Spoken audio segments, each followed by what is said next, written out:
Hello everybody, welcome back to my channel. This is, by the way, just a microphone. I hope you're all well. I hope you're staying safe. I hope all your family are safe. Talking about food again, always food.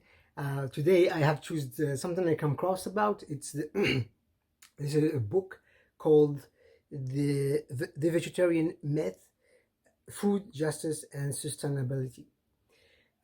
It's written by Larry Keith.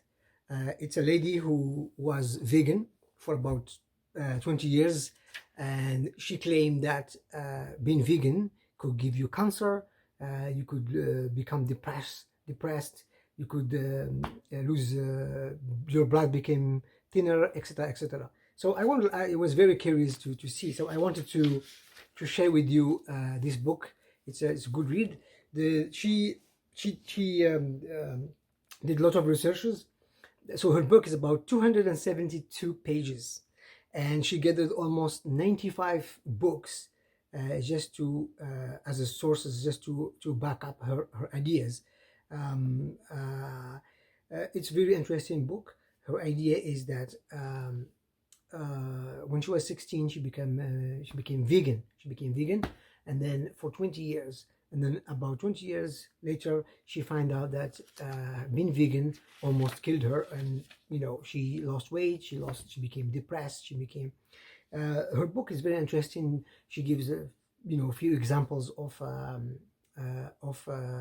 some communities or cults, or so she gave a little example which I relate, I think, a little bit with the indigenous in Canada who live in north. So she gave an example of Eskimos, and then, as we all know, the Eskimos, they live in the mountains. They live high in mountains. It's always cold. They have snow, so they don't grow any agriculture, any vegetables or fruit. Or what they have, everything is wild. So they hunt, they eat fish, and they hunt, and yet their health is great. Yeah. So she gave an example of that, and also she gave another example, which is the Mormons. So the USA Mormons, she gave the example of those, and she claimed that they live in farms separated from the community. They don't believe on technology. They grow their own vegetables and fruit and animals, and they don't even drink coffee, alcohol. They don't believe in technology, and yet they are healthy. They have a good life. Blah blah blah blah. And then after that, she also gave an example of many of the vegans, that their health, it's not good because they are vegan, but the way they live their life. So many of the vegans, they don't drink alcohol, they don't smoke, they ran, they do sports. So this is what she claimed. She claimed that they have like a good life because of that. She categorized the book in which is very interesting, in the three in the three models, and then three categories, and then she gathered them into the first category is ethical vegetarian, and then second political vegetarian, and then third nutritional vegetarian. So the interesting part is that the ethical, as vegetarians, they believe that, oh, I'm going to be vegan, I'm going to eat everything is going to be 100% vegan, I'm going to have a good life, I'm going to live good life. And also the ethical, they always believe that, oh, animals, they've been treated bad, animals, they've been tortured, so there was always a story behind that this animal before was slaughtered or killed, it had been tortured, and to live with that, it's not great. And then it's not human to actually survive on the of killing other species that they live just like us, so they don't accept that.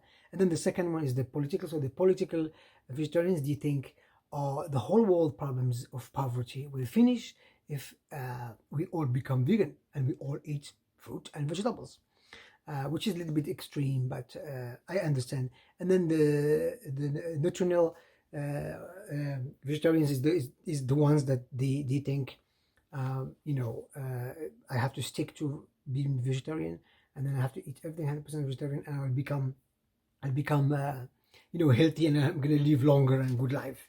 So it's very interesting to see how she made the point of you know, of how every category is different and how every person believes how to become, you know, who are believing on being, you know, vegan or not. And then this book came actually in 2009. She was apparently she was threatened by so many people, and you know, in her life, that what she said is not, it's wrong, blah blah blah.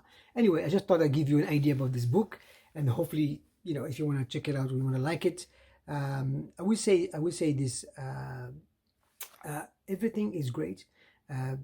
To eat vegetables, to eat meat, to eat junk food, to eat fast food. In my opinion, everything is good, but in moderation. It's the same way we don't you don't drink alcohol too much. It's the same thing. It has to be done with fruit, with vegetables, with meat, with fish, everything.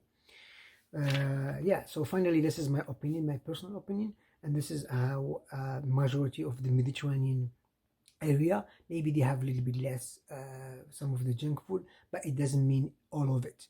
They eat whatever they want, but it's in moderation. Well, I hope you will go and find this book and read it. It's very interesting. I just would like to share it with you. Finally, stay safe, and hopefully talk to you soon. If you like my video, please don't forget to subscribe in my YouTube channel, and also any comments and like. Take care. See you soon.